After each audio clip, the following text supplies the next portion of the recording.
का जो हमारा टॉपिक है वो है थैलेसीमिया एज ए जर्नल, और फिर थैलेसीमिया के बारे में हम पढ़ेंगे और फिर स्पेसिफिकली इन प्रेगनेंसी में। ठीक है, so basically what is thalassemia. कल हमने सिकल सेल एनीमिया पढ़ा था, आज हम थैलेसीमिया पढ़ेंगे।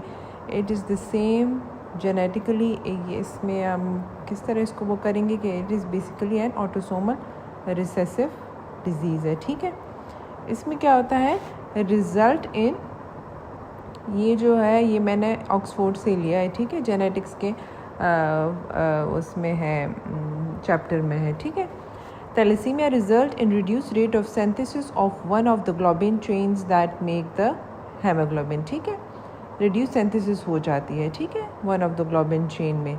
इसके मुख्तलिफ टाइप्स है, इसमें अल्फ़ा है, बीटा है, सिग्मा है, E thalassaemia, S thalassaemia and C thalassaemia.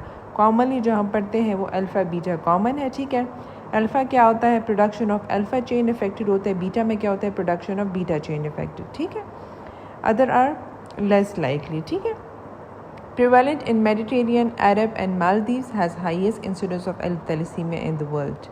And hematological consequences, anemia in thalassemia, and anemia क्यों होता है, is due to hypochromia, low intracellular hemoglobin and excess of unimpaired chain lead to cell membrane damage and reduce RBC survival time. ठीक है, RBC आपके पास जब आप morphology करते हैं, बेसिकली पैथोलॉजिकल, आप जब वो स्लाइड पे देखते हैं तो आपको क्या क्या मिलेगा मॉर्फोलॉजी में on blood film, anisocytosis, poikilocytosis, microcytosis, hyperchromia, target cell, basophilic stripping and fragmented RBC. ये आपको आरबीसी मॉर्फोलॉजी में मिलेंगे। ठीक है, first of all we will discuss about the alpha thalassemia. Alpha thalassemia is basically severity depends on the number of alpha globin gene affected.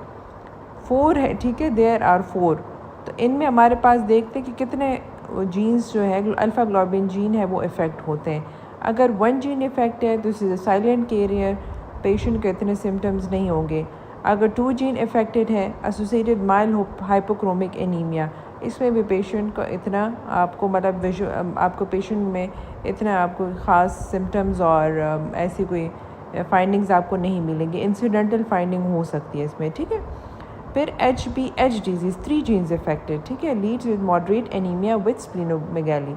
ऐसे patient आपके पास symptoms के साथ प्रेजेंट करेंगे, तो आप जब आप इन्वेस्टिगेट करेंगे, पूरी आप हिस्ट्री लेंगे, एग्जामिनेशन करेंगे, इन्वेस्टिगेशन करेंगे, तो आपको फिर फाइंडिंग्स मिलेंगी आरबीसी मॉर्फोलॉजी पे, और आपको RBC indices MCV, MCH and MCHC जो करते हैं, mean corpuscular volume, mean corpuscular haematocrit, mean corpuscular haematocrit जो होती हैं, तो वो आपको फिर पिक्चर आपने देखना होता है। ठीक है, इसमें तो इसमें आपके पास क्या होगा कि MCV आपके पास नॉर्मल होगा।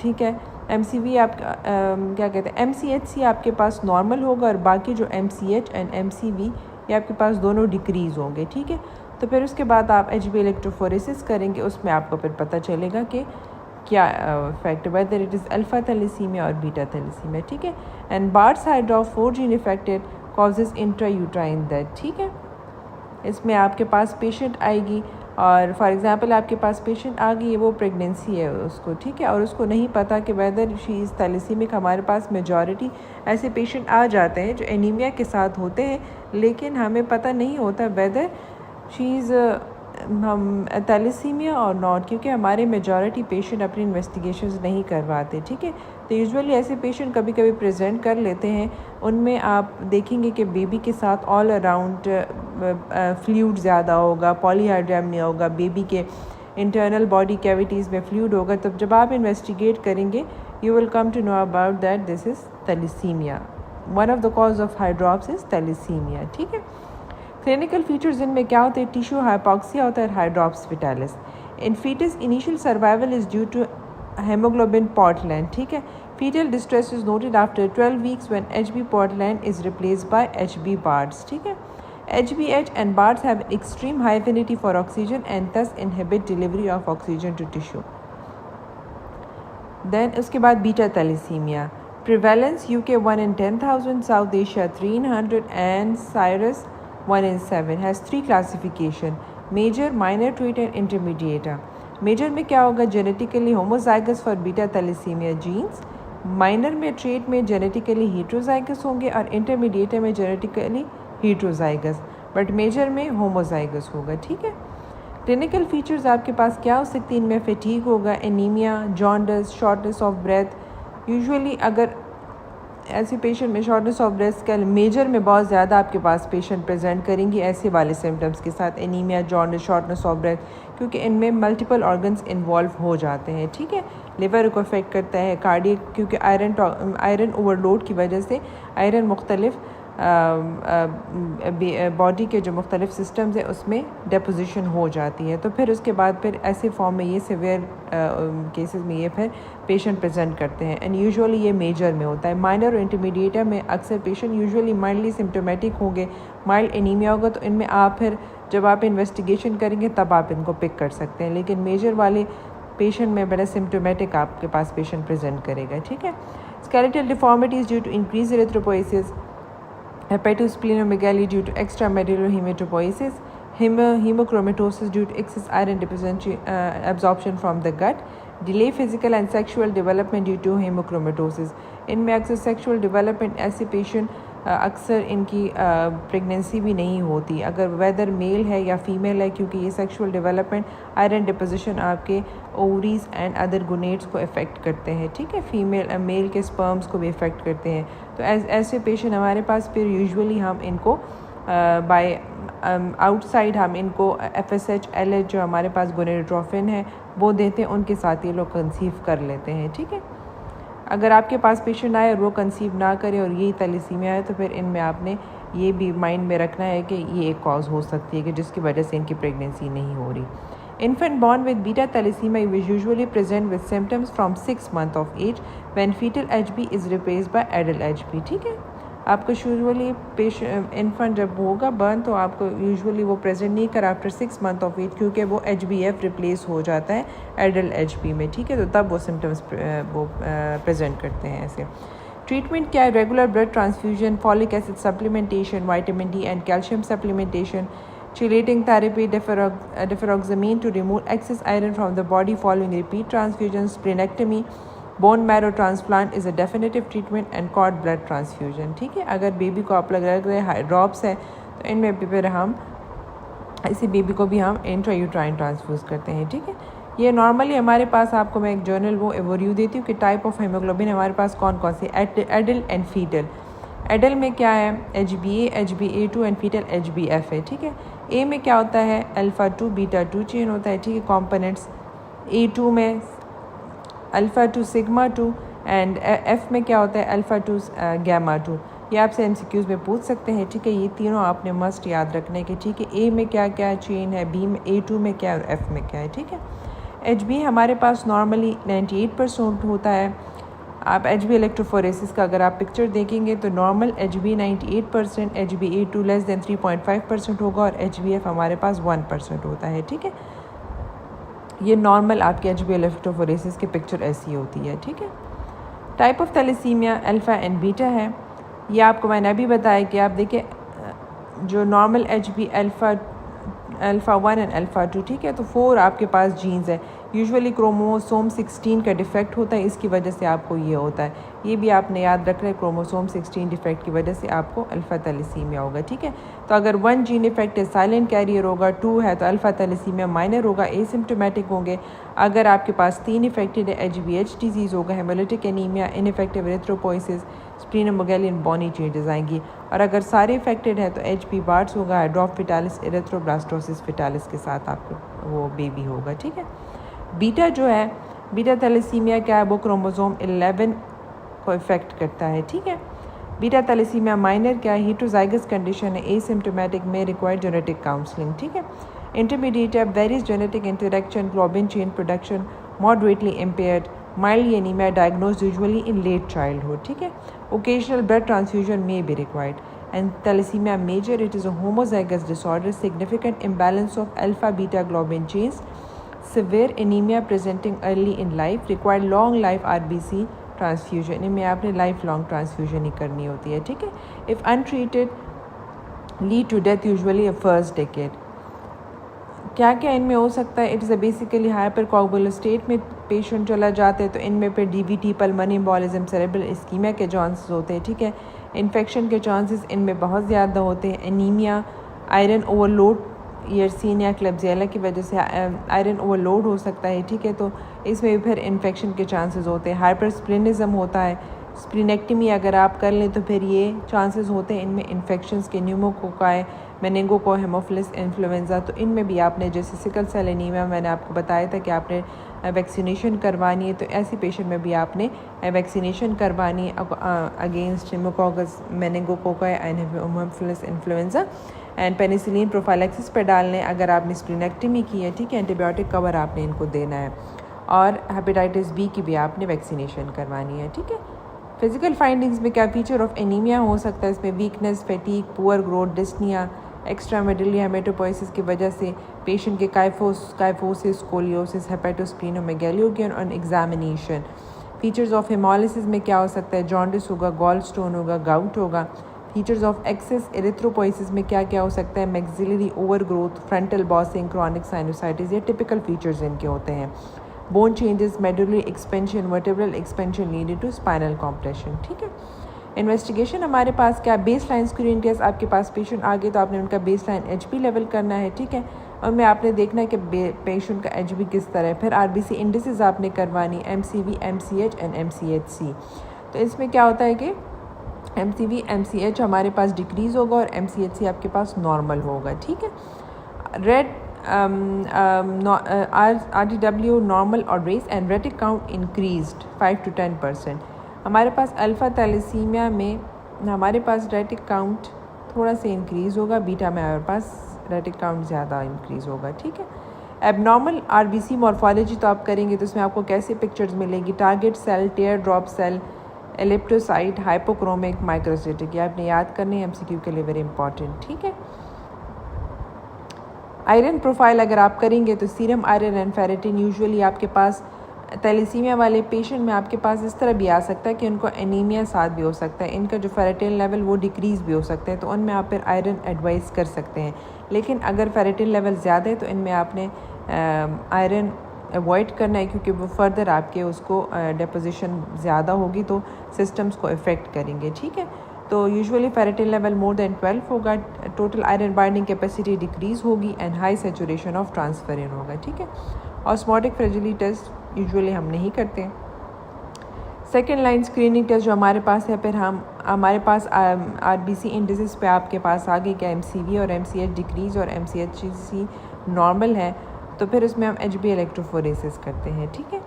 एचबी इलेक्ट्रोफोरेसिस में आपको क्या मिलेगा?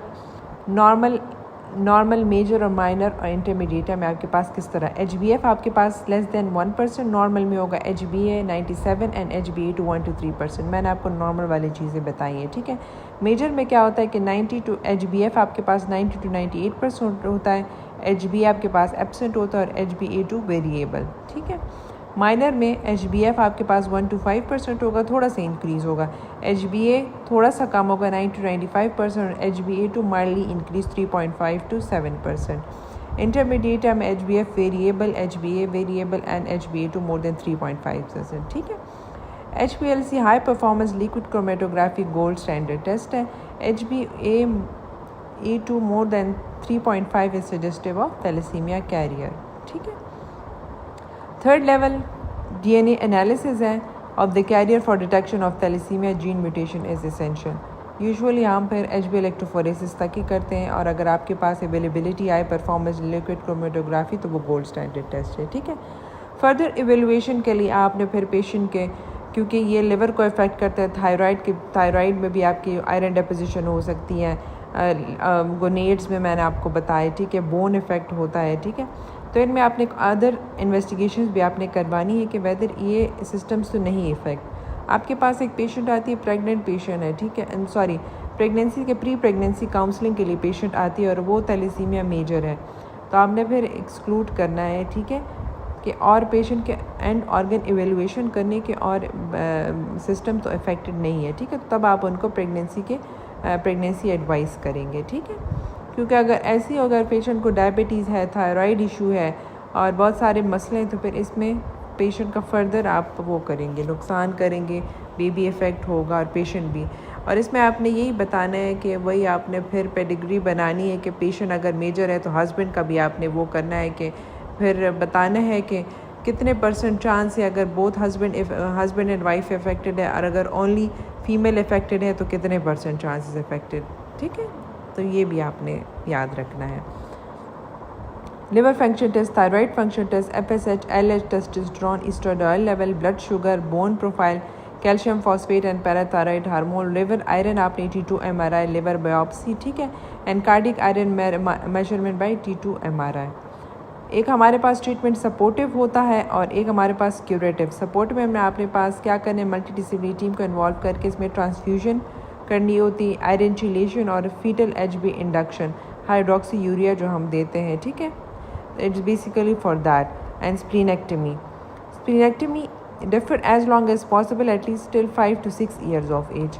Indication के अगर massive splenomegaly है causing mechanical discomfort, blood requirement more than 200 to 220 ml per kg per year and hypersplenism, तब आपने splenectomy करनी है। ठीक है, क्यूरेटिव ट्रीटमेंट आपके पास क्या है, bone marrow stem cell transplant and gene therapy, ये क्यूरेटिव ट्रीटमेंट है।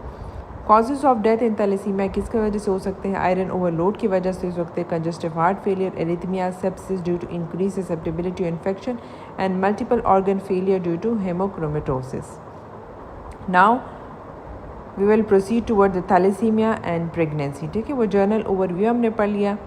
इसमें क्या होगा, पेशेंट आपके पास आ गई, कैरियर को आइडेंटिफाई करना है। Carrier should not marry a carrier, क्योंकि अगर बोथ कैरियर होंगे फिर 25% चांसेस होते हैं। ठीक है, प्री मैरिटल काउंसलिंग आजकल ये बहुत वो है, इस पे बड़ा काम चल रहा है कि आप प्री मैरिटल काउंसलिंग करें और पेशेंट को फर्स्ट आप ऐसे पेशेंट को आप मैरिज से पहले आपने इनके टेस्ट करवाने चाहिए कि वेदर थैलेसीमिया की एक्सक्लूड करने, क्योंकि पाकिस्तान में बहुत ज़्यादा बढ़ रहा है ये। ठीक है, तो आइडियली हमें काउंसलिंग करनी चाहिए। हमारे पास अगर आप गायनी वाले हैं तो स्पेसिफ़िकली आपके पास पेशेंट आ जाए तो इसके रिलेटेड आपने उनको काउंसल करना है। ठीक है, ये बहुत इंपॉर्टेंट है, अवेयरनेस होनी चाहिए हमारे सोसाइटी में। ठीक है, प्री कॉन्सेप्शनल केयर क्या है हमारे पास, assess the mother for cardiomyopathies, echo, ECG, MRI करवाना है। डायबिटीज़ मेलाइटिस के लिए सीरम फ्रुक्टोज लेवल या HbA1c करवाना है, which should be less than 300 नैनोमिलीमोल, तो तब आप प्रेगनेंसी एडवाइस करवा सकते हैं।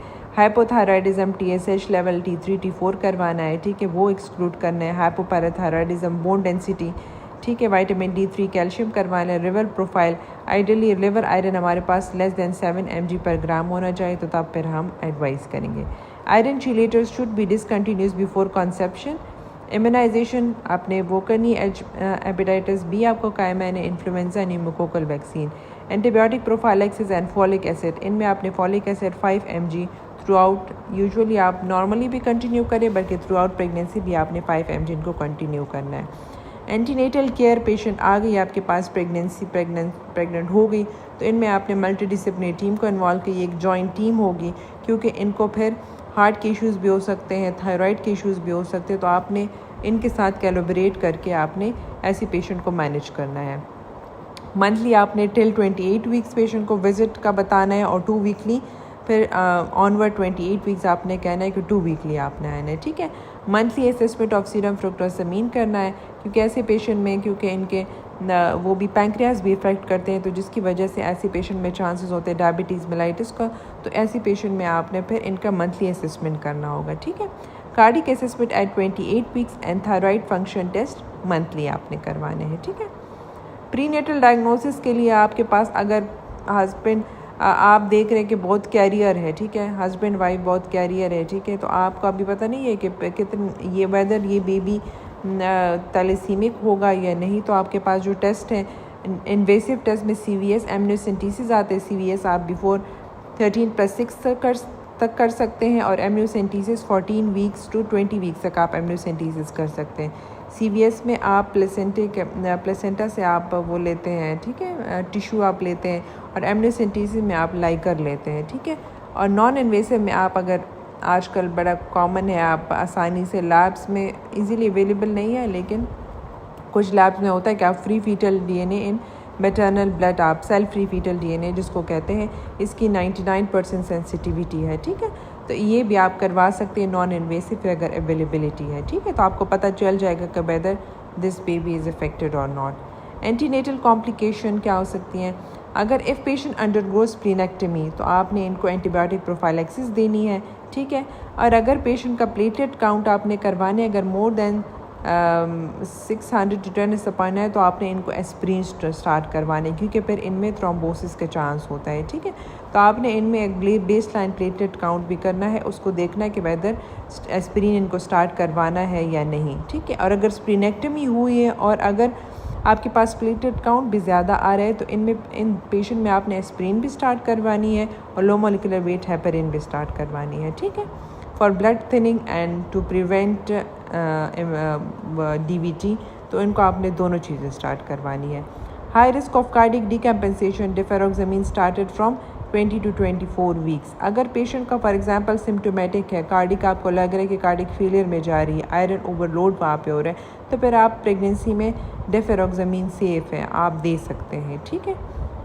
इंट्रापार्टम केयर में अब क्या होगा? Blood group should be cross match, any time इनको ब्लड की ज़रूरत पड़ सकती है। यूजुअली अगर यहाँ इनमें थैलेसीमिक पेशेंट में हम ब्लड ही ट्रांसफ्यूज़ करते हैं, ठीक है। तो अगर आपके पास प्रेगनेंसी में मोर देन 8 HB है तो it's well and good for the patient, ठीक है। इनमें आपको ज़रूरत नहीं है कि, लेकिन बस आपने पेशेंट को मॉनिटर करना है।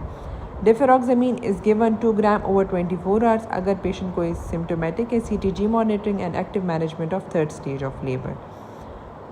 Postpartum, as there is high risk of thromboembolism, so heparin should be continued for 7 days in normal delivery and 6 weeks in lower cesarean section. Breastfeeding to be continued and deferoxamine can be started along with breastfeeding as it is not orally absorbed. ठीक है, आप इनमें और contraception counselling आपने करनी है, ठीक है। एनी कॉन्ट्रासेप्शन आप इनमें दे सकती हैं, कोई स्पेसिफिकली कॉन्ट्रा इंडिकेशन इसमें नहीं है, ठीक है। लेकिन डिपेंड ऑन अगर ऑर्गन्स कोई इन्वॉल्व नहीं है, कार्डिक इशू नहीं है, लिवर इशू नहीं है, तो तब फिर आप एस्ट्रोजन कंटेनिंग कॉन्ट्रासेप्शन दे सकती हैं। लेकिन अगर कार्डिक इश्यूज़ और कोई और मसले हैं तो फिर यूजुअली हम एस्ट्रोजन कंटेनिंग कॉन्ट्रासेप्शन हम इसमें अवॉइड करते हैं, ठीक है। ओके, चलिए आज का लेक्चर था। उम्मीद है आप सब